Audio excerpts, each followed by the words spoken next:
নমস্কার বন্ধুরা, ঝর্ণা কিচেন আপনাদের সবাইকে স্বাগত। আজকে আমি আর একটা নতুন রেসিপি নিয়ে চলে এসেছি। দেখুন, শুটকি ভর্তা, চিংড়ি শুটকি। এখানে চিংড়ি শুটকি নিয়েছি। ভর্তা তো অনেক রকমই খেয়েছেন, অনেক রকম মাছের ভর্তা খেয়েছেন। আজকে একবার চিংড়ি মাছ শুটকির ভর্তা খেয়ে দেখেন কতটাই টেস্টি হয়। বরিশালের শুটকি চিংড়ি ভর্তা।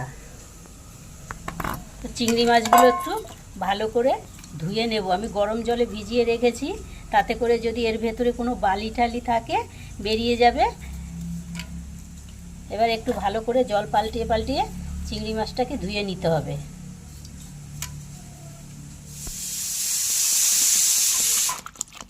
আবারও ভালো করে জল দিয়ে ধুয়ে নেব।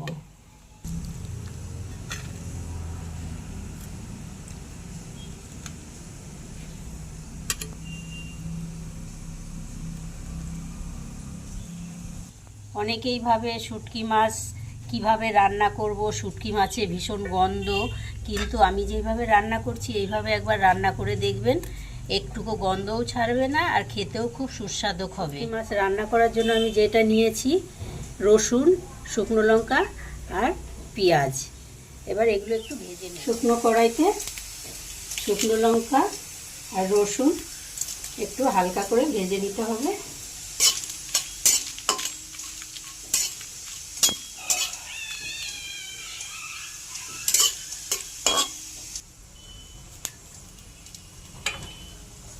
এবার দিয়ে দেবো রসুন।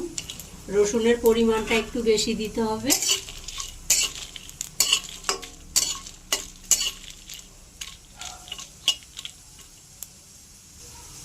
এবারে দিয়ে দেবো পেঁয়াজ। সব একটু হালকা করে ভেজে নেব। এইটা ভাজার সময় কিন্তু তেল দেওয়ার কোনো দরকার নেই, তেল ছাড়াই হালকা করে ভেজে নিতে হবে। পেঁয়াজ রসুন লঙ্কা হালকা কালার এসে গেছে। এবারে দিয়ে দেব 2 চামচ কালো জিরে।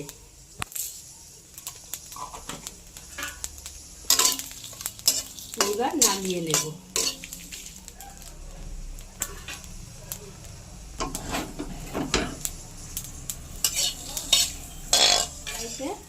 অল্প একটু সরষের তেল দিয়েছি।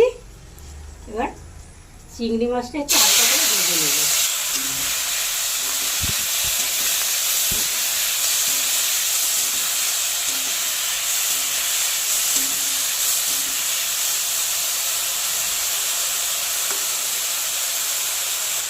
এবারে দিয়ে দেবো স্বাদ মতো লবণ।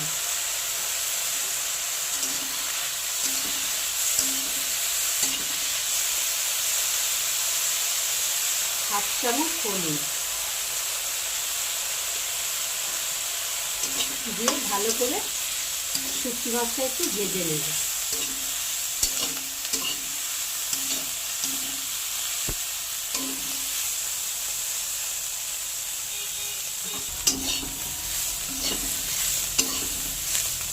চিংড়ি মাছটা ভাজা হয়ে গেছে, এইবার নামিয়ে নেব।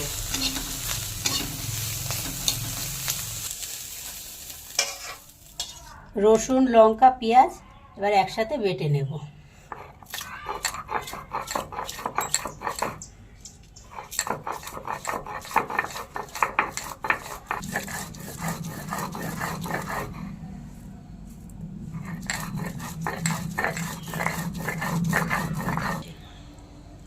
লঙ্কা রসুন কালো জিরা সব বাটা হয়ে গেছে, তুলে রাখছি।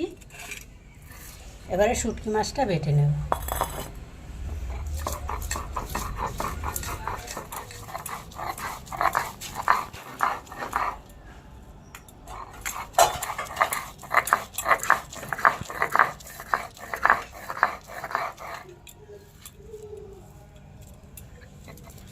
শুটকি মাছ বাটা হয়ে গেছে, এবারে তুলে নেব।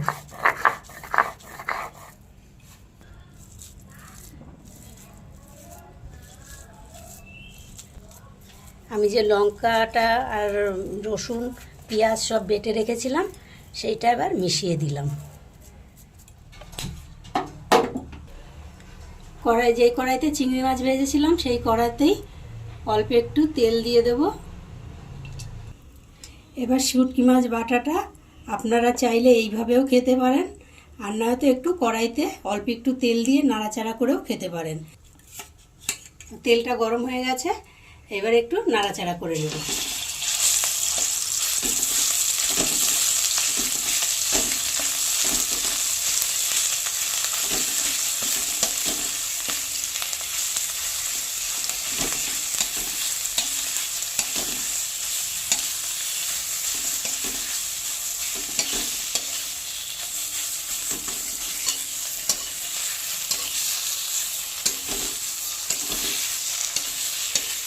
এবারে নামিয়ে নেব।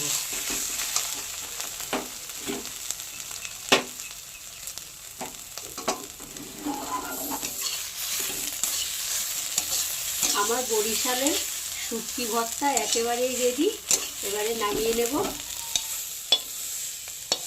একবার এইভাবে আপনারাও বাড়িতে শুটকি ভর্তা বানিয়ে খাবেন। এই অবধি ছিল আমার ভিডিও, আশা করছি আপনাদের ভীষণ ভালো লেগেছে। ভালো লাগলে লাইক, কমেন্ট, শেয়ার, আর আমার চ্যানেল এখনও সাবস্ক্রাইব করা না থাকলে অবশ্যই চ্যানেলটি সাবস্ক্রাইব করে দেবেন।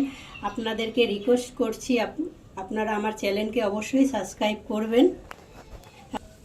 পাশে থাকা বেল বাটনটি অন করবেন, যখনই নতুন ভিডিও আপলোড হবে সবার আগে নোটিফিকেশন আপনাদের কাছে পৌঁছাবে।